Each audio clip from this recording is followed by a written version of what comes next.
Madame et Messieurs les ministres d'État, Mesdames et Messieurs les ministres, Mesdames et Messieurs,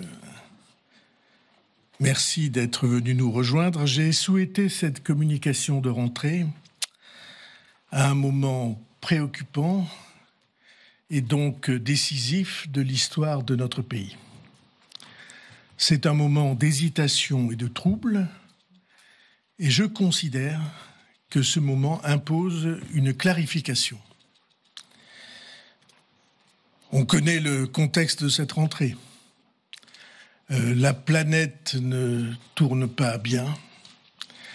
La loi internationale qui, jusqu'à maintenant et depuis des décennies, imposait que soient respectés tous les pays du monde, quelle que soit leur taille, avec des droits égaux, cette loi est bafouée.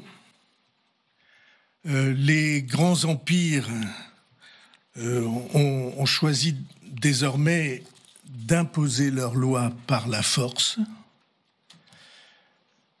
militaire, avec l'assaut jamais interrompu de la Russie contre l'Ukraine, héroïque,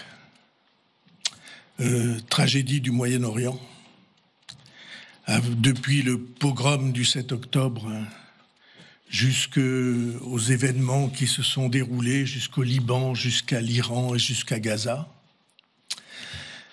Épreuve de force commerciale, avec une concurrence déséquilibrée et déloyale sur des centaines de productions de la part de la puissante Chine, domination avec les politiques de droits de douane unilatéralement imposées par les États-Unis de M. Trump. Et puis, épreuve de force monétaire. Il y a des dévaluations qui se présentent comme des dépréciations, mais qui ont exactement le même effet et qui faussent la concurrence. Et je pourrais continuer comme ça les scénarios multiples des épreuves de force. Et tout cela dans une indifférence au réchauffement climatique et à ses conséquences et à ses causes industrielles et énergétiques en particulier. Et puis l'Europe ne tourne pas bien non plus. Elle devrait parler d'une seule voix. Or, elle est trop souvent divisée, chacun essayant de rechercher d'abord ses propres avantages. Nous avons 450 millions d'habitants, c'est un immense marché. Nous avons cru pendant longtemps que cet immense marché pouvait s'imposer de lui-même par son seul poids. Une puissance scientifique, technologique, industrielle, mais en dépit de l'effort constant qui a été celui de la France et singulièrement du président de la République, une impuissance politique. Mario Draghi, cette fin de semaine, à Rimini, a prononcé une formule que je crois nous pouvons tous faire nôtre. Il a dit « Cet été, le rêve d'une Europe qui compte dans le monde s'est évanoui ». Et puis il y a notre pays, la France, qui est dans un dangereux paradoxe. Un pays incroyablement doué dans tout ce qui est au sommet de la pyramide de l'œuvre humaine, du savoir, des sciences, des mathématiques, de la chimie, de la génétique, de l'algorithmique, du quantique, et puis des technologies et productions de pointe. Nous savons produire des lanceurs, des fusées, des satellites, de l'électricité nucléaire avec des centrales de première force. Nous avons les armes, nous savons produire les armements les plus sophistiqués, les meilleurs avions du monde, les meilleurs hélicoptères du monde, des navires, des sous-marins, y compris nucléaires, des automobiles de qualité, pharmacie, chimie, la culture, le luxe, l'agriculture et l'agroalimentaire. Et cependant, quand on fait le bilan, un commerce extérieur en berne, parce que nous sommes dépassés dans tout ce qui est la base de la pyramide de la consommation. Paradoxe incroyable. Plus fort au sommet de la pyramide, plus faible à la base de la pyramide. Dans tout ce qui est l'équipement de la maison, l'électroménager, tout ce qui fait la vie de tous les jours. Et c'est ce paradoxe d'un pays à la pointe et à la traîne qui devrait mobiliser notre énergie et notre volonté de tous les jours pour préserver et conforter nos forces et pour corriger nos faiblesses. Et dans nos faiblesses, en dépit des efforts considérables, y compris de moyens qui ont été faits, l'éducation nationale, qui est dans les classements internationaux à la place où nous ne voudrions pas le voir, et d'abord et surtout pour ce qui concerne les fondamentaux, la lecture, l'écrit, les mathématiques, et la formation des jeunes. 19% des jeunes au chômage. Ce chiffre a progressé de 2% en une année. Et cependant, paradoxe suprême, un jeune sur 5 au chômage et les entreprises ne trouvent pas de jeunes pour s'engager, pour progresser, pour prendre des responsabilités, pour construire des situations qui vont préparer évidemment l'installation dans la vie, et ne serait-ce que pour prendre la succession des commerçants et des artisans qui s'en plaignent tous. Nous devrions tous nous battre avec acharnement pour la réindustrialisation du pays, dans toutes les filières que nous avons ou que nous devrions avoir à portée de la main, et autour desquelles nous devrions rassembler les pouvoirs publics et les grandes entreprises. Alors je sais combien des efforts ont été déployés ces dernières années, pas dire le contraire, pour créer les conditions du redressement de tous ces secteurs, de l'école, de l'emploi, de la création d'activités, avec des progrès notables mais insuffisants. Voilà ce qui devrait mobiliser notre volonté, la volonté de la nation, protéger et cultiver nos incroyables atouts et corriger d'urgence nos faiblesses. On aurait tout pour cela. Mais un danger immédiat pèse sur nous, auquel nous devons faire face, non pas demain ou après-demain, mais aujourd'hui même, sans retard d'aucune sorte, sans quoi l'avenir nous sera interdit et le présent durement et lourdement aggravé. Notre pays est en danger parce que nous sommes au risque du surendettement. Notre pays est en danger parce que nous sommes au bord du surendettement. Sur les 2 dernières décennies, malgré la succession de gouvernements de tendances différentes, la dette de notre pays s'est accrue de 2000 milliards d'euros. 1000 milliards entre 2005 et 2015 et 1000 milliards entre 2015 et 2025. Alors ce sont des chiffres qu'il est absolument impossible de se représenter, sauf à avoir un ordinateur quantique à l'esprit. Mais il y a une manière de les rendre plus compréhensibles. Depuis 20 ans, chaque heure de chaque jour et de chaque nuit, depuis 20 ans, chaque heure a augmenté la dette de 12 millions d'euros de dette supplémentaire. Chaque heure de chaque jour et de chaque nuit. Alors, je sais très bien que nous avons eu des crises considérables à traverser, et cet argument doit être pris en compte. On a eu les subprimes et la crise financière en 2008 et 2009. Et puis on a eu les gilets jaunes, et puis on a eu la terrible crise du Covid qui a paralysé la planète.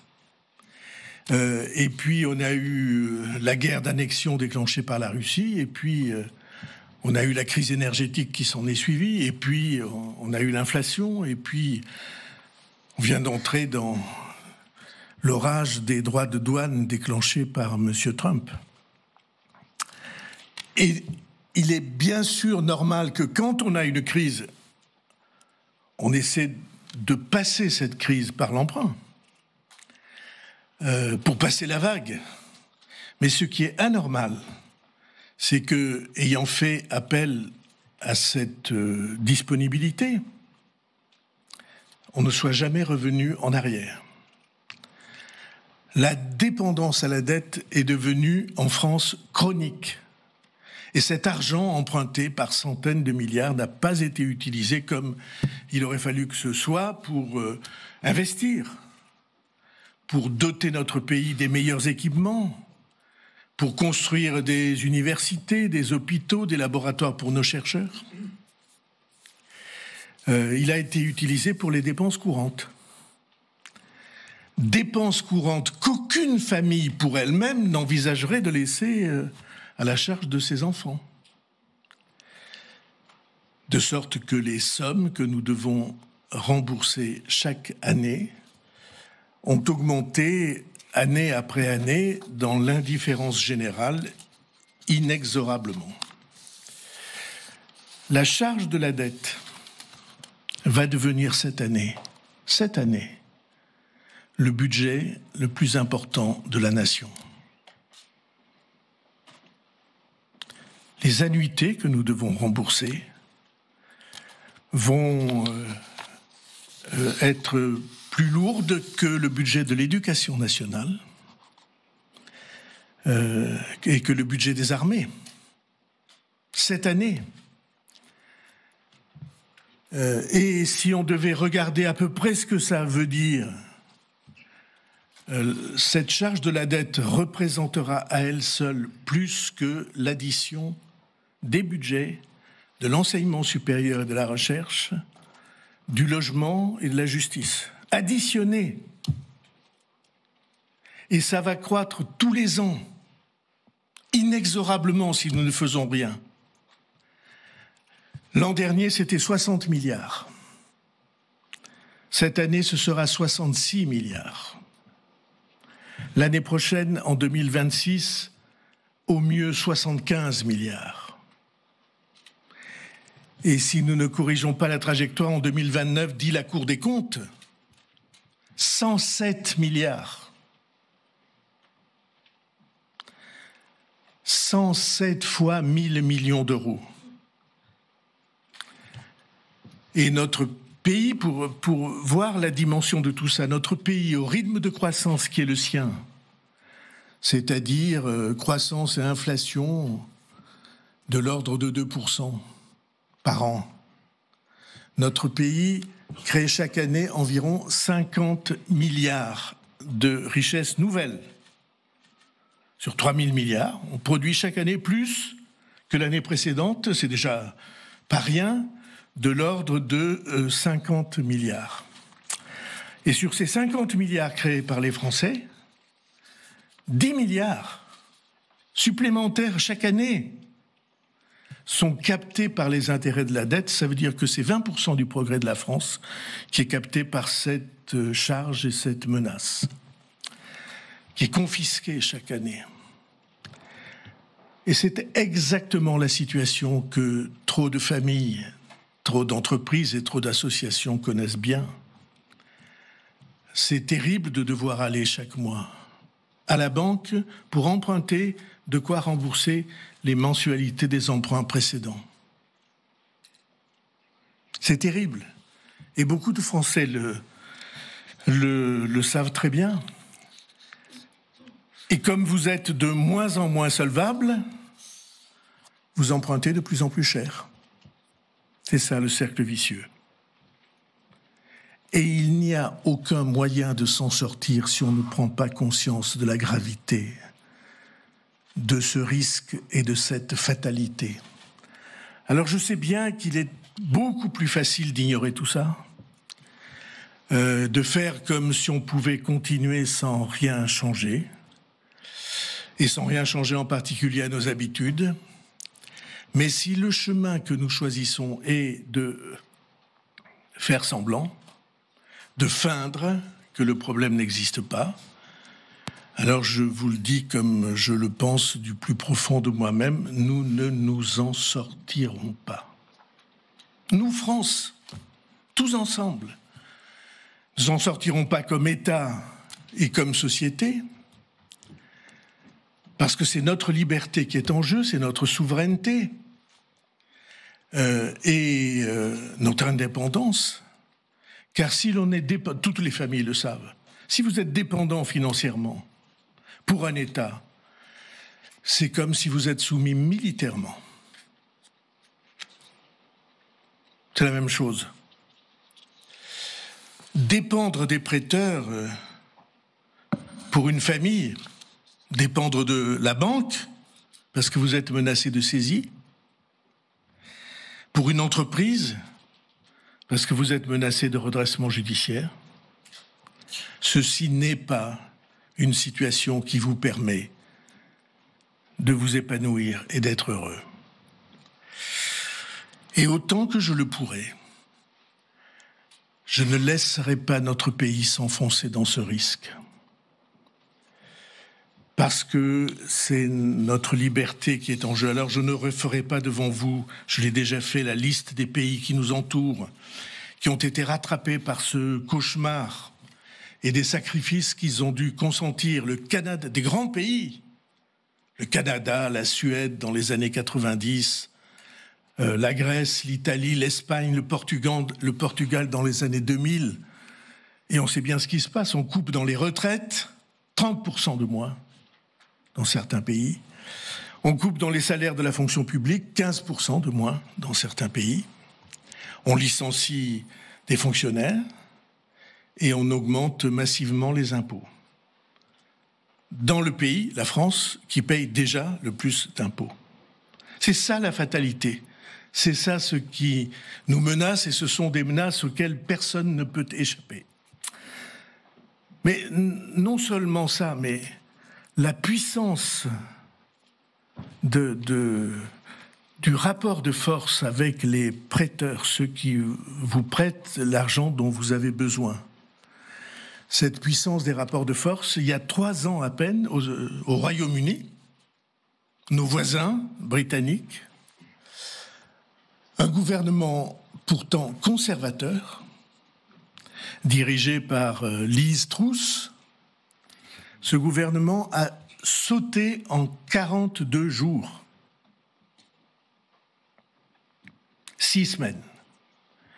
Parce que les marchés, c'est-à-dire les prêteurs, ont considéré que les décisions que le gouvernement avait prises, décisions de baisse d'impôts et de recours massif à l'endettement, n'étaient financièrement pas viables. La Grande-Bretagne, un des plus influents des grands pays du monde, membre comme nous du Conseil de sécurité des Nations Unies et de surcroît, pour les initiés, la place forte des banques, des financiers et des boursiers, renversés en 6 semaines. La France ne peut pas ignorer ce danger. Elle ne peut pas ne rien faire. Elle court à l'accident si elle ne prend pas les décisions courageuses, mais encore possibles et supportables, qui s'imposent et que nous débattons. Alors j'entends très bien ceux nombreux parmi nos compatriotes qui disent « mais il n'y a aucune raison que ce soit à nous qu'on demande des efforts. Ce n'est pas notre faute, c'est la faute des gouvernements. » Et donc c'est aux gouvernements qui se sont succédés qu'il faut demander des comptes, pas à nous.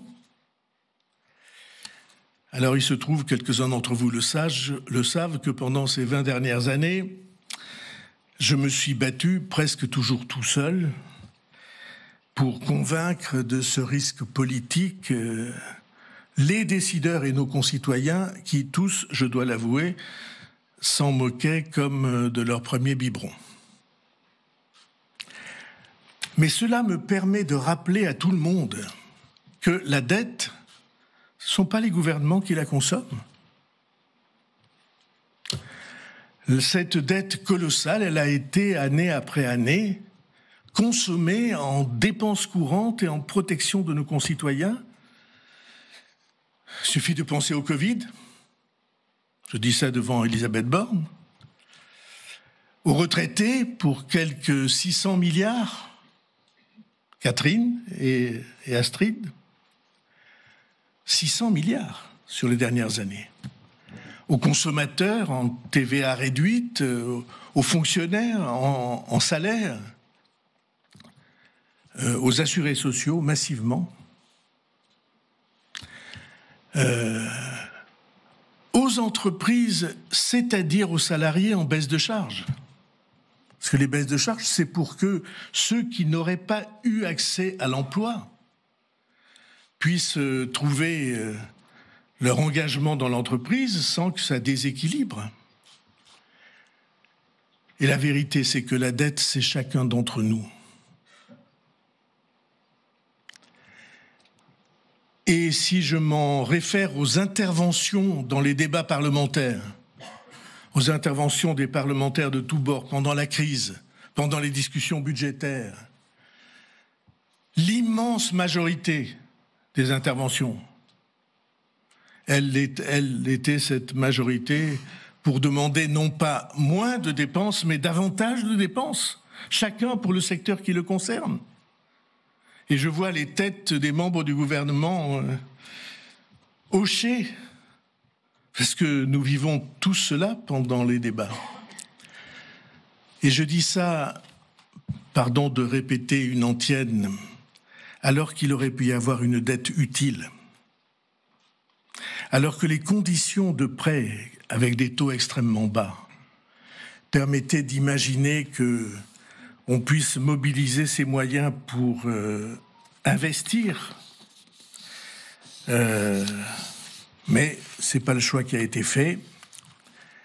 Nous avons choisi non pas l'investissement, sauf ces dernières années à l'initiative du président de la République avec France 2030, mais pour l'essentiel, pendant des décennies, pour les dépenses courantes. Et donc, comme on dit depuis longtemps, comme les économistes savent ça très bien, la mauvaise dette chasse la bonne. Et donc la menace est là, l'explosion des taux d'intérêt, pas seulement pour l'État, mais pour chacun d'entre nous. Et ça signifie très simplement qu'il devient trop cher de construire, qu'il devient trop cher d'acheter un appartement, que le secteur du bâtiment est bloqué, avec des centaines de milliers d'emplois, qu'il est impossible d'acquérir des voitures ou d'équiper la maison.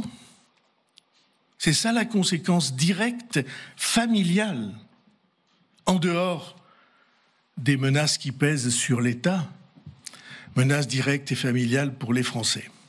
Avec une loi qu'on connaît tous très bien, les taux modérés, c'est de l'oxygène pour l'économie, et l'explosion des taux, c'est l'asphyxie générale de l'économie.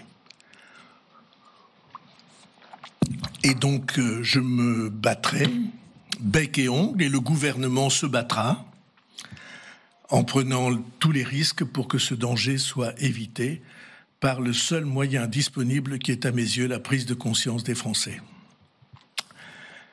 Or, ce débat, qui est vital pour notre pays, depuis des semaines, a sombré dans la confusion. Et c'est pourquoi il faut une clarification. Le débat devrait être centré autour de la nécessité, je le répète, vitale, de dépenser moins et de produire plus, pour placer le pays dans la trajectoire nécessaire pour retrouver l'équilibre de la dette. Trajectoire en 4 années, jusqu'en 2029.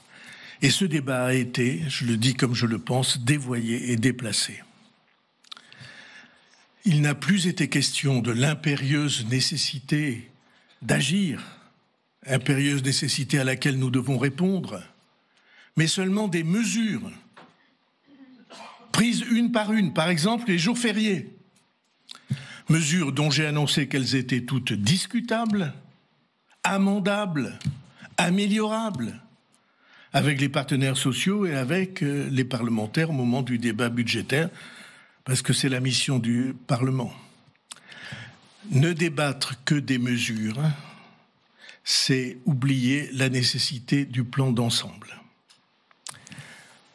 Or, c'est le plan d'ensemble. Sa nécessité et son urgence qui est la vraie question. Tous les débats exacerbés, passionnés sur les mesures, en fait, on sait bien, les débats conduisent à ne rien faire, à renoncer, et ils sont une impasse pour le pays.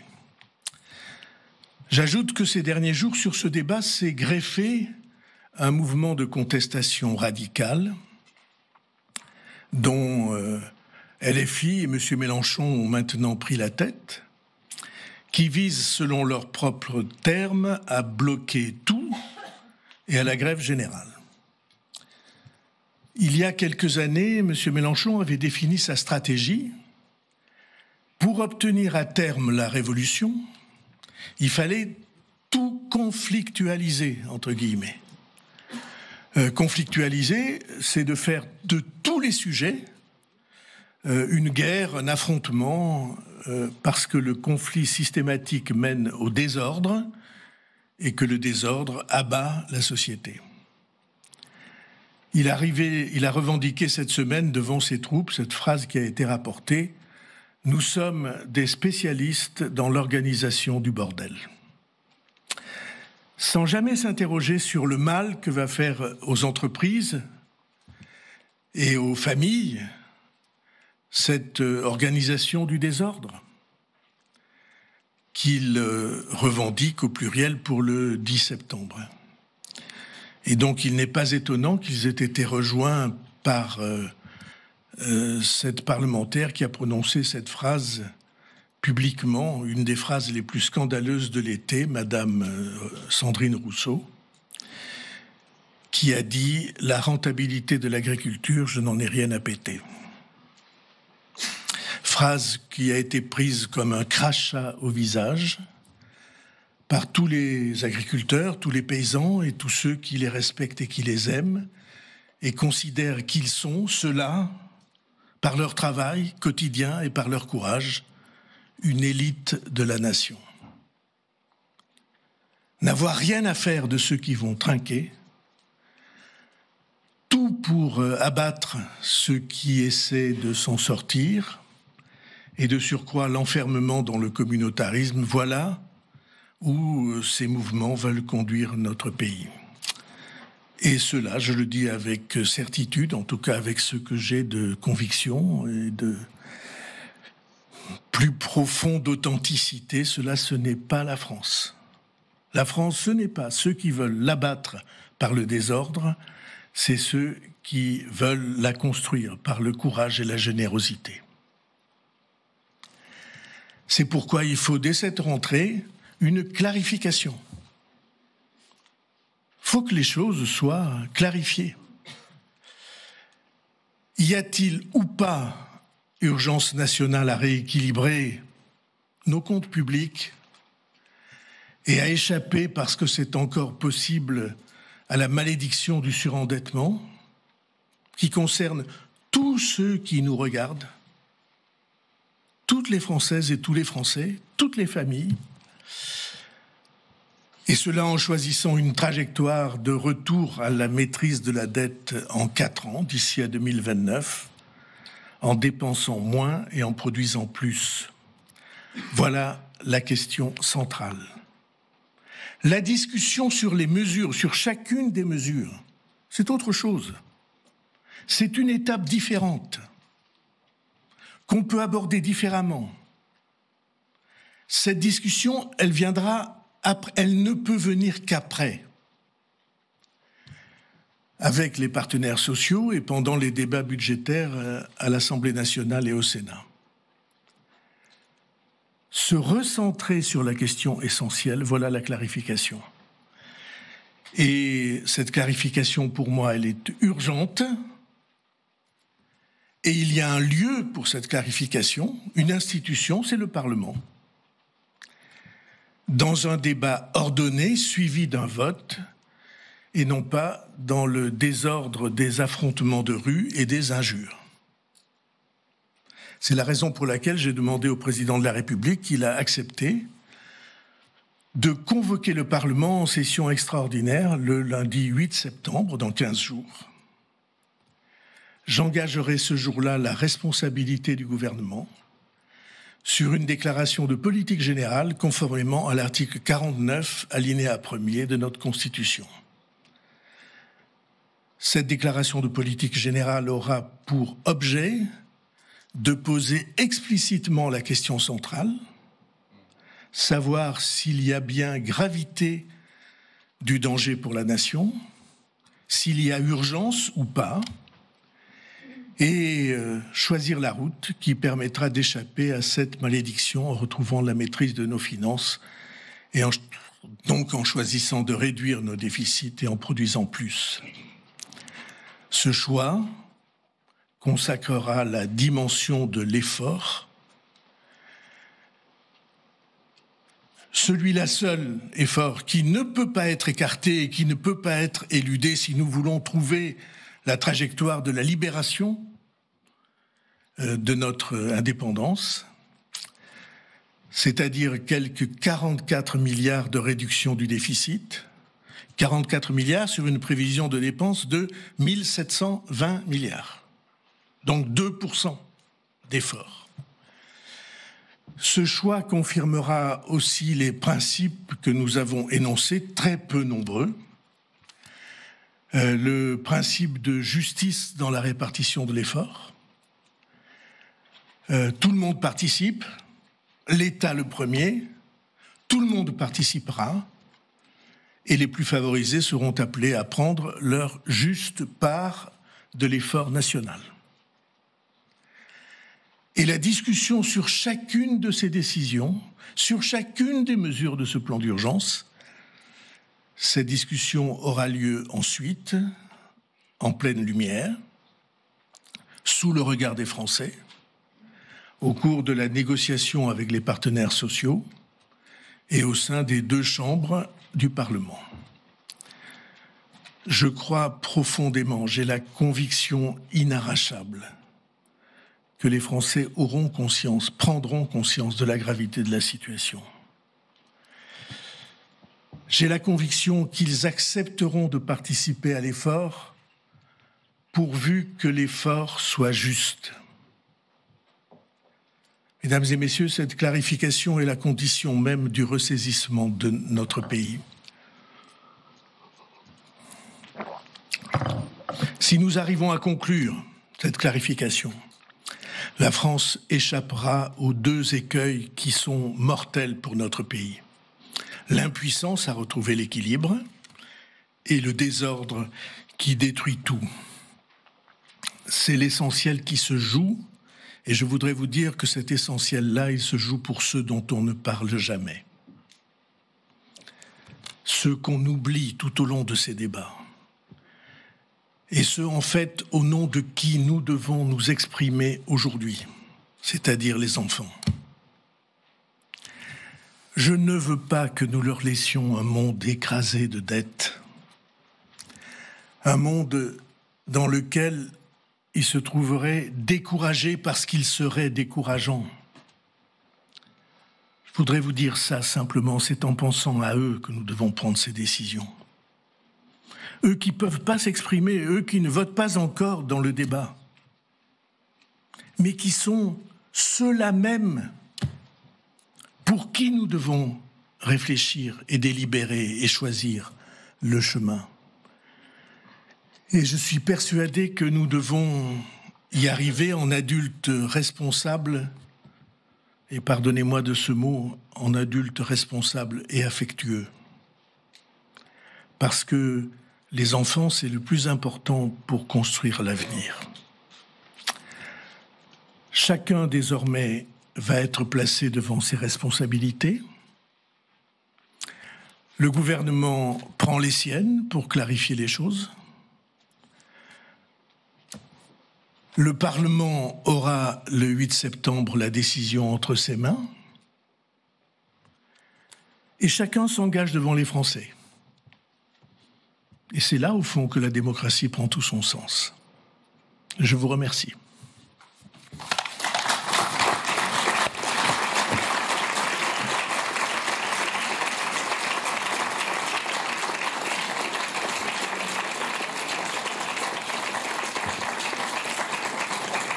Est-ce que vous avez des questions en vous présentant chaque fois? Oui, tout à fait. Bonjour Monsieur le Premier ministre, Léonard Attal pour TF1 et LCI. Comment comptez-vous tout simplement obtenir la confiance de la représentation nationale sans modifier, si on a bien compris, votre copie budgétaire que vous avez présentée le 15 juillet? Est-ce que par exemple, vous êtes prêt d'ici le 8 septembre à faire un geste à la fois à destination des oppositions mais aussi des Français en par exemple renonçant à la suppression de 2 jours fériés? C'est à la fois pour les oppositions et pour les Français visiblement la mesure la plus impopulaire. Je vous remercie. Peut-être vous ne m'avez pas bien écouté. Je pense que la situation aujourd'hui, elle nous impose d'agir en 2 étapes. La première étape pour clarifier les choses, c'est qu'on se mette d'accord sur la gravité de la situation et sur l'urgence. Parce que je vous le dis du fond de ce que je vois, s'il n'y a pas cet accord minimal, ça ne sert à rien. On n'y arrivera pas. Il y a des moments où on a besoin de voir la situation quand la maison brûle ou quand on est sur le point de subir un naufrage. Il faut accepter de voir la situation. Il y a un grand nombre d'intervenants dans le débat qui s'expriment comme s'il n'y avait pas de problème. Il y a un problème majeur. La question est de savoir si nous sommes d'accord pour accepter la définition de cette question. Et après, il y a les mesures. Et les mesures, elles ne sont pas imposées, jamais. Les mesures, elles sont proposées, discutées et adoptées dans une double délibération, partenaires sociaux pour les mesures sociales et parlementaires, Assemblée nationale et Sénat. Personne n'impose des décisions toutes faites ni à l'Assemblée nationale ni au Sénat. J'ai dit que toutes les mesures étaient discutables. Je l'ai dit dès le 15 juillet. Toutes les mesures sont discutables, toutes sont amendables. Après, le gouvernement prend ses responsabilités. Il dit oui, on peut avancer, ou bien je considère qu'on ne peut pas avancer, auquel cas la discussion parlementaire prend le pas. Mais la question principale, c'est de savoir si oui ou non nous sommes d'accord pour dire qu'il se passe quelque chose de grave pour la France, auquel toutes les majorités ont participé sur ces 20 dernières années.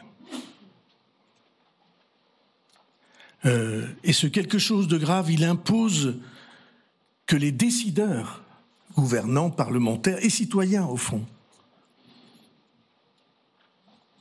prennent les décisions sans atermoiement.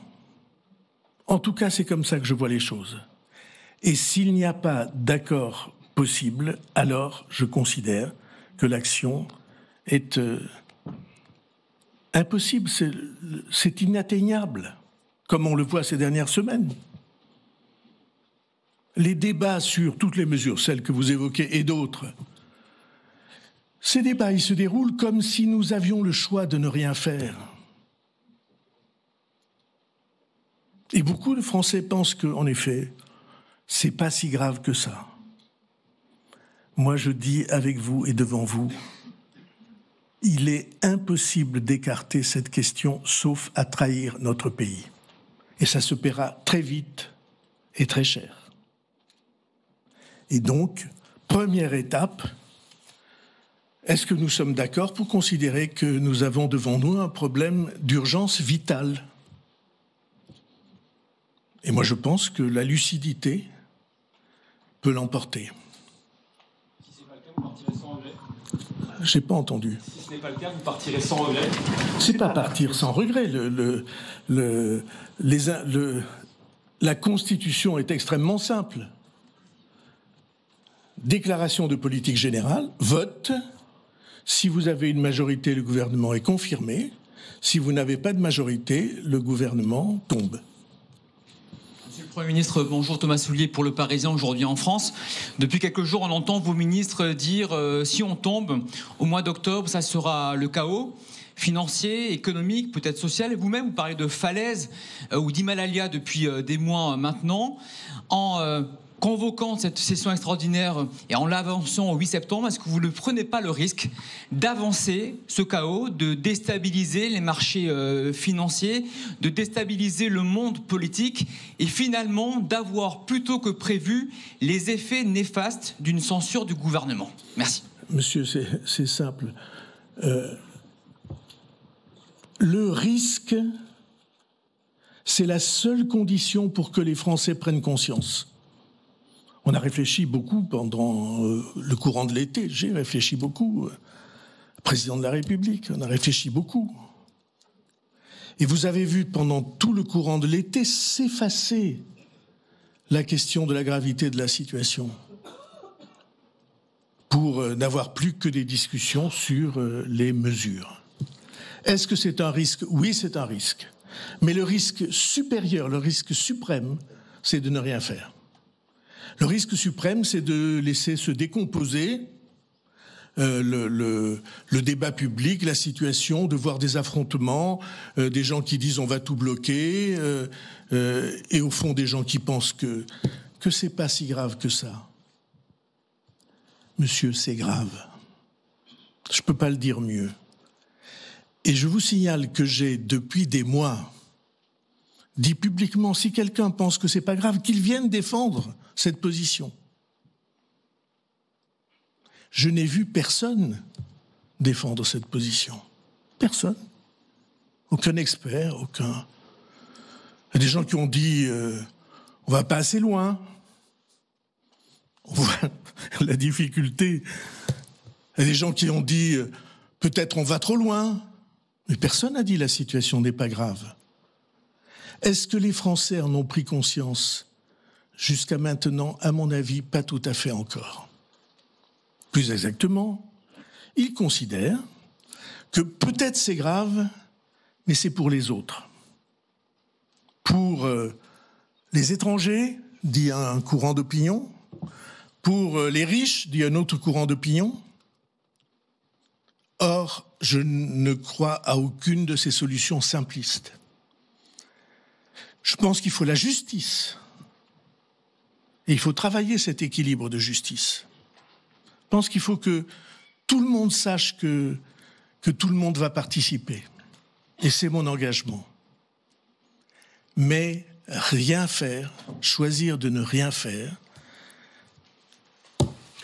c'est une condamnation. Et c'est cela que je ne laisse pas faire.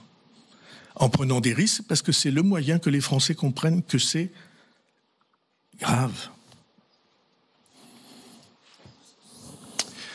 Bonjour Monsieur le Premier ministre, Hugo Capelli pour BFM TV.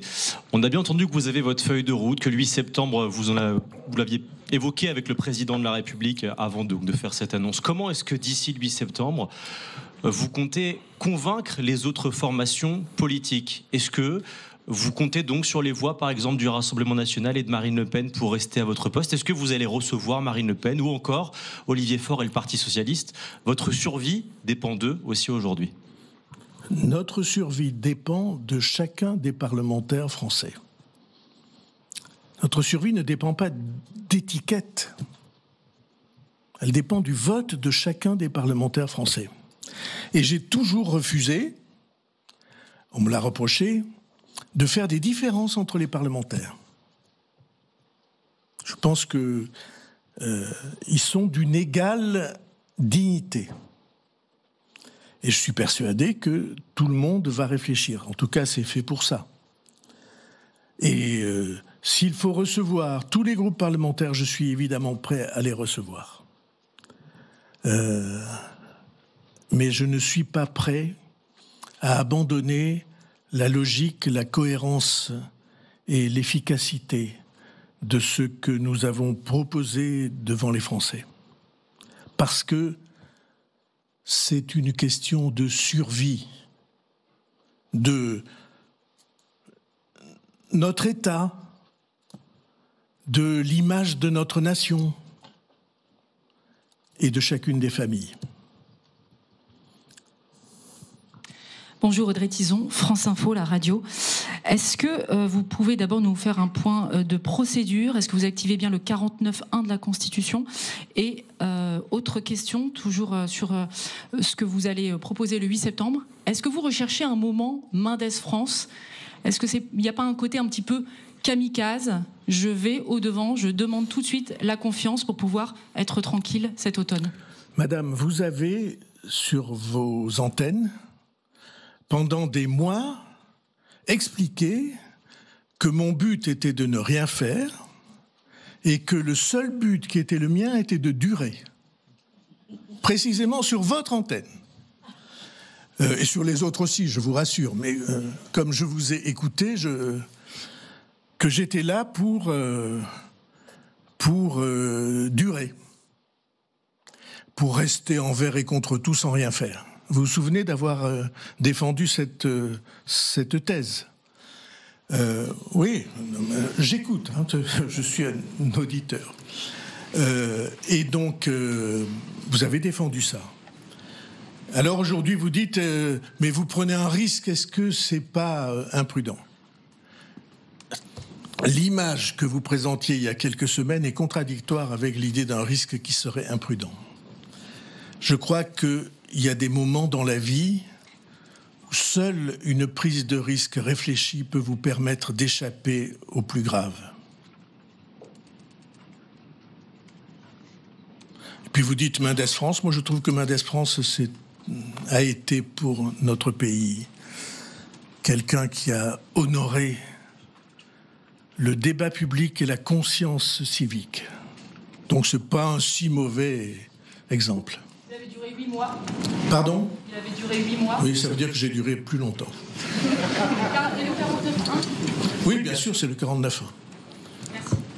Bonjour Monsieur le Premier ministre, Martin Baumer, France Info, France Télévisions. Vous répétez que le débat doit se faire autour de la gravité de la situation et uniquement autour de la gravité de cette situation. Ne craignez-vous pas, avec ce vote de confiance, que le débat ne tourne qu'autour de votre personne, pour ou contre François Bayrou?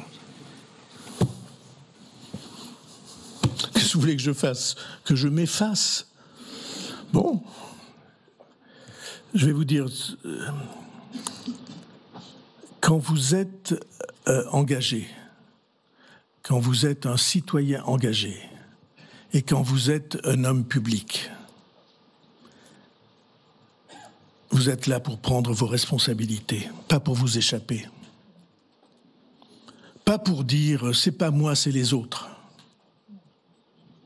Vous êtes là pour vous adressant à vos compatriotes. Vous êtes là pour dire « voilà ce que je crois de plus profond ». Et c'est peut-être parce que depuis trop de décennies, on a essayé d'échapper aux responsabilités, en choisissant les accommodements, les atermoiements, les compromis excessifs, et en fuyant la vérité, qu'on se trouve dans la situation où on est aujourd'hui. Et encore une fois, ce que je dis là, je le dis depuis 20 ans. Parce qu'il n'y a pas d'issue à cette situation si nous ne sommes pas courageux. Et depuis le premier jour de mon engagement, j'ai essayé que les Français soient assurés qu'on ne s'échapperait pas. Olivier Bost, RTL. Monsieur le Premier ministre, vous demandez un vote de confiance à l'Assemblée nationale pour qu'ensuite des discussions s'engagent sur les mesures et vous dites que toutes ces mesures sont amendables. Prendrez-vous l'engagement de ne pas recourir pour faire adopter ensuite votre budget au 49.3, c'est-à-dire quelque part pour respecter le résultat des discussions?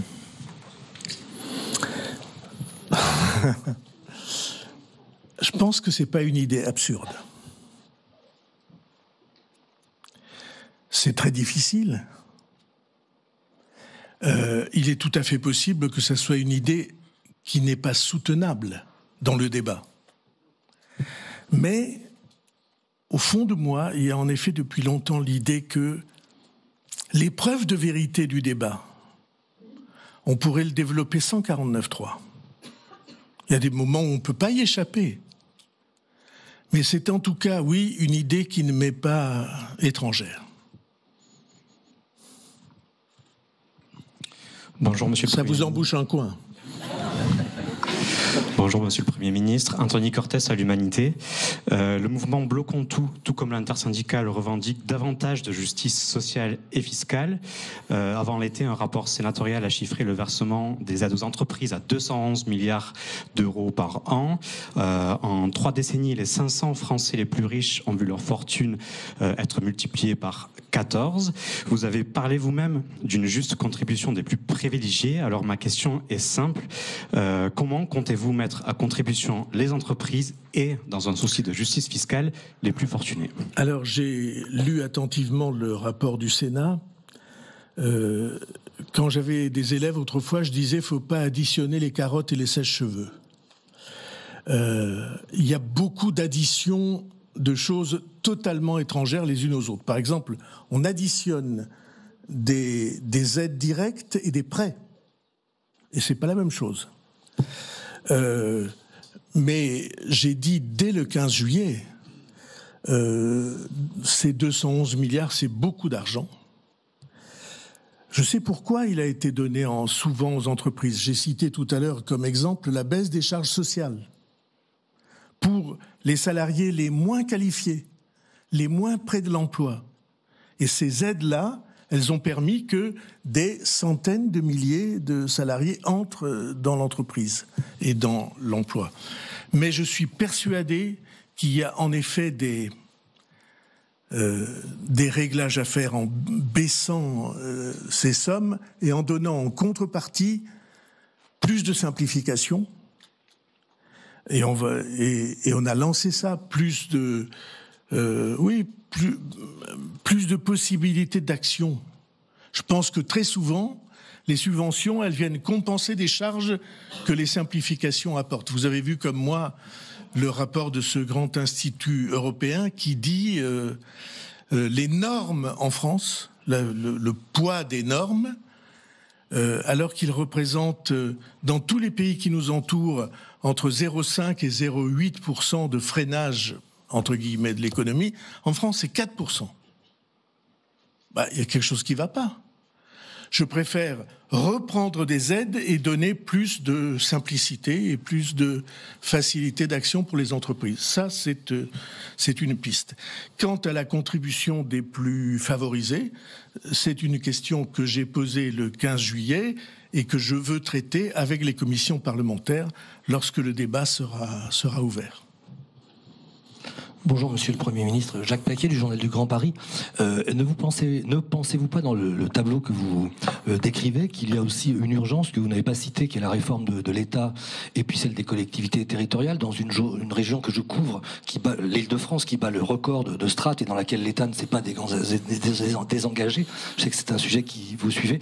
Et puis une petite question que vous avez évoquée d'une phrase, c'est la situation du logement, pas tant celle des promoteurs, mais celle du logement. Vous avez cité nos enfants qui demain ne trouveront pas, qui déjà ne trouvent pas de logement pour vivre et pour étudier. Alors vous avez complètement raison sur cette deuxième question. La ministre du Logement était retenue dans son département d'origine pour une manifestation. Je suis absolument certain que nous avons à renouveler la politique du logement. Et elle aussi. Et c'est un engagement que je prends, bien sûr. Quant à la première question... la réforme de l'État, nous avons commencé avec la réorganisation de l'État local, où toutes les structures qui portent l'action de l'État vont être soumises à un coordinateur pour donner de la cohérence et de la clarté, qui est le préfet. Et ça a été décidé, ça traînait depuis 10 ans, nous l'avons décidé, le ministre de l'Intérieur est là, nous l'avons décidé. Nous avons pris le décret et les aménagements législatifs nécessaires vont être examinés à l'automne. Quant aux collectivités locales, à la complexité, alors, la complexité que vous décrivez en Île-de-France, je suis prêt à signer en bas de la page. Je ne sais pas si on sera d'accord sur les solutions, mais le labyrinthe et le dédale des structures imbriquées les unes dans les autres en forme de poupées russes, je suis d'accord absolument avec vous. Je pense que ça nuit à l'efficacité, ça nuit à la lisibilité et ça coûte très cher. Mais vous observerez que nous avons déjà pris une décision importante qui est désormais à Paris, Lyon et Marseille. Les électeurs pourront élire leur maire. Ce qui n'est pas un petit changement, n'est-ce pas? Et je rappelle simplement que tout le monde pensait que nous n'y arriverions pas, qu'on y est arrivé. Monsieur le Premier ministre, Frédéric Aziza, Radio J. En cas de censure le 8 septembre, vous l'avez... C'est pas une censure. Si votre gouvernement, en cas de vote négatif, tombera. On a du mal à penser qu'un nouveau Premier ministre, issu du socle commun, puisse présenter un budget différent du vôtre. Alors la logique, est-ce qu'elle serait que celui qui vous succède soit issu des oppositions ou d'aller vers de nouvelles élections, vers une dissolution? C'est une décision qui appartient au président de la République. J'ai cru entendre dire, comme ça, par des bruits qui me paraissent fondés, que le président de la République a dit que la dissolution, il avait déjà essayé. Et qu'il en concluait que ça ne clarifie pas nécessairement les choses. Si vous voulez me faire dire que nous avons en effet des progrès à faire, par exemple du point de vue du mode de scrutin, je vous donne pleinement raison. Est-ce que j'aperçois une réforme du mode de scrutin possible à court terme? Ma réponse est oui. Il faut convaincre encore une partie des responsables politiques et des mouvements politiques.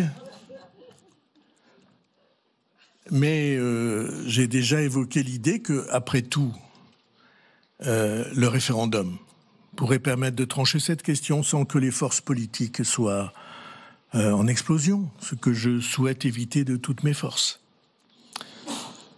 Je ne sais pas si vous avez bien compris ce que j'ai dit, mais... Bonjour, monsieur le Premier ministre. Dounia Tanour, journaliste politique pour CNews. Ce vote de confiance intervient le 8 septembre. Vous avez parlé de cette mobilisation du 10 septembre. Est-ce qu'il y a une crainte, puisque la gauche parle de victoire, est-ce qu'il y avait une crainte de votre part de cette mobilisation? Pas du tout. Vous m'accorderez que ces questions, je les développe, je les traite depuis très longtemps. Je les ai développés au mois d'avril, je les ai développés au mois de juillet, et je ne me laisse pas distraire par telle ou telle mobilisation où les Français ont le droit de manifester. Mais nous avons le devoir d'avancer. Et donc c'est cette avancée-là qui est intéressante. J'ai cru comprendre qu'il y avait des responsables politiques qui demandaient à corps et à cri une session extraordinaire. J'ai cru comprendre ça. Vous voyez que même entre gens qui ne pensent pas du tout la même chose, on peut arriver à des conclusions semblables. Je pense qu'il est capital de montrer aux Français que nous sommes capables de dépasser les antagonismes qui perpétuellement nous rendent impuissants pour se mettre d'accord au moins sur un diagnostic. Et sans cet accord minimal, la réussite est impossible. Voilà ce que je crois. C'est fini. Eh bien, je suis très content qu'on ait passé ce moment ensemble. Merci beaucoup.